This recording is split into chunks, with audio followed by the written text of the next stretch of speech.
Happytime Murders is the new comedy starring Melissa McCarthy. It's set in a world where humans and puppets coexist, and in this world there's a puppet show. All the cast members start getting killed, so Melissa McCarthy has to team up with her old partner, who's a puppet and now Private Eye, and try to solve these murders. So, yep. Nate, we saw this trailer a few months ago. We actually did a Cinema Small Talk about it. Yeah. And we thought this movie just looked nuts. Yeah, it did. Like, ridiculous, over the top, kind of like a crude, gross out, hard R take of, you know, the Muppets, or Sesame Street even, because this film is written, or I don't know about written, but directed by Jim Henson's son, Brian. Yes. And this is produced under the Henson alternate banner. So the Henson Puppeteers, like, it's like a Jim Henson production. It's like Sesame Street, but this is super dirty, super adult, crude kind of humor. So let's just start there. Like, you know, this is a comedy. Mm-hmm. So, like, did it work? Did it make you laugh? Yes, it made me laugh a lot in this movie. This is very crude humor, but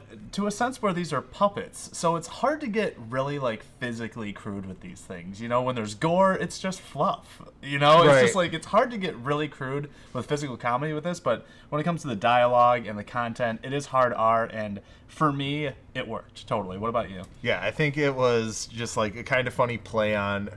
You know, I really like how we're trying to get these, like, kind of hard R, more edgy versions of things from our childhood. We're getting hard R comic book movies, you know.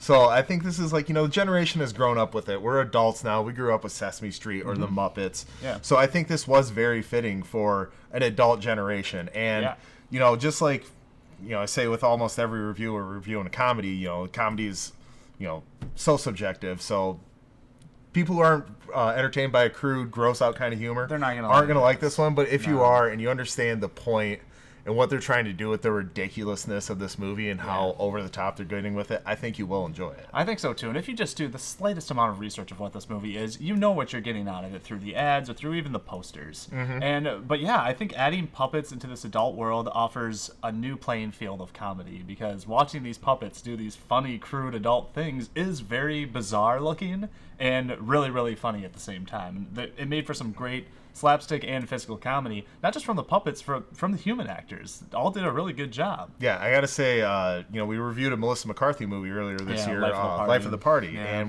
neither of us really enjoyed that one. But I think in this one, I think this is like where she fits in her role, where she is in a rated R comedy, and she's, you know, just this kind of like crude, hard edge character.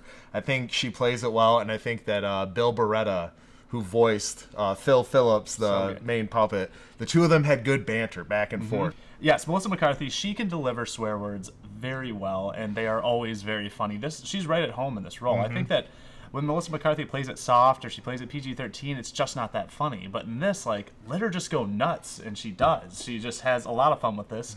And I got to shout out to Mia Rudolph as well. Like, every scene. Every scene she's in is hilarious. Right, and, you know, speaking of Life of the Party, I did not enjoy that movie, but the scenes where the two of them were together, Melissa McCarthy and Maya Rudolph, hilarious. And they're only together for one scene in this movie, but it's still so good. I think they play so well off each other. And something I can appreciate about this movie particularly, I mean, you mentioned, like, this crazy world it's set in.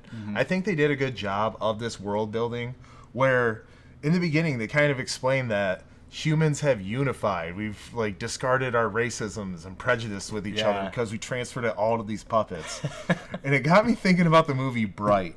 And how badly that wanted to be, like, you know, the orcs are minorities, just, like, shoving these, like, you know, metaphors in our face. And I think surprising, this one was a little bit more subtle and effective. Like, I made that comparison to Bright in my head, and it's like, oh, it's like Bright, but it's kind of nailing its purpose as opposed to, like, shoving it down your throat. Yep, and I think that that's what this movie did well, as also is just, it didn't shove any type of themes really in your face. They exist within this world. There's a lot of statements and themes being told in this movie, but they sort of just lay with the environment. You know, you don't have to shove it into people's faces. And I was actually really surprised how the case and the detective work and the noir feel really took the center stage in this, instead of all those themes that could have been just like, all right, enough, let's move on. But instead, I think they handled it really, really well. Yeah, they didn't get too serious. I mean, after all, this is a comedy. Yeah. And there are those subtle notes of those themes that you can pick up. You're right. They're not shoving them down their throat, and they're not, you know,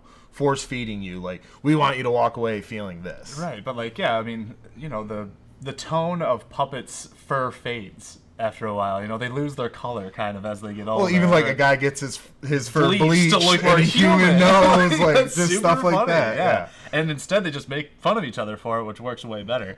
But let's talk about the plot. I mean, with a movie like this, I think that the plot normally facilitates the comedy. But were you...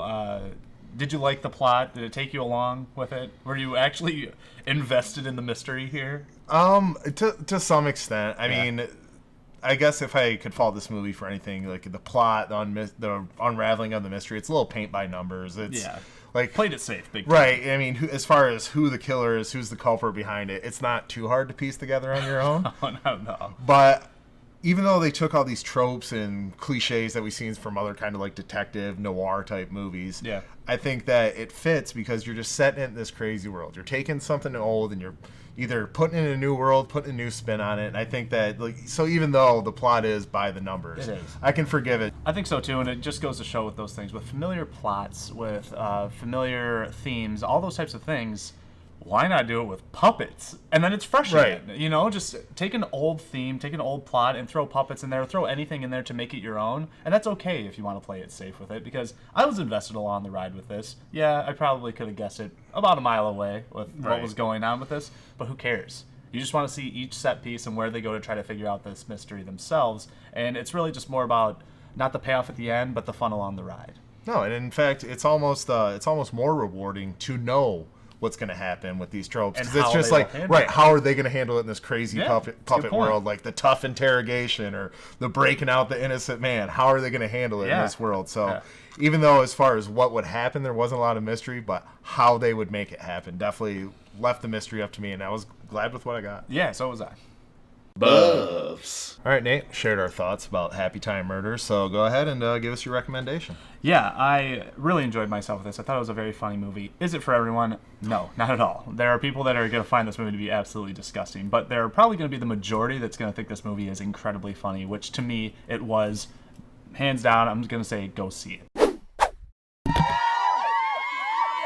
I agree with you. I am also going to give this movie a see it. I just think that, yes, the gross out humor, it's going to turn some people off, and, you know, just some of the stuff they're going to find offensive. And it's a little too over the top, but if you know what you're getting yourself invested in, and you just walk in like, this movie's going to be nuts, this movie's nuts, you'll get what you want. Yeah, definitely. Buffs. So that's our review of the Happytime Murders. Have you guys seen the movie? What do you think of taking kid-friendly puppets and putting them in an adult setting? Leave all your comments down below.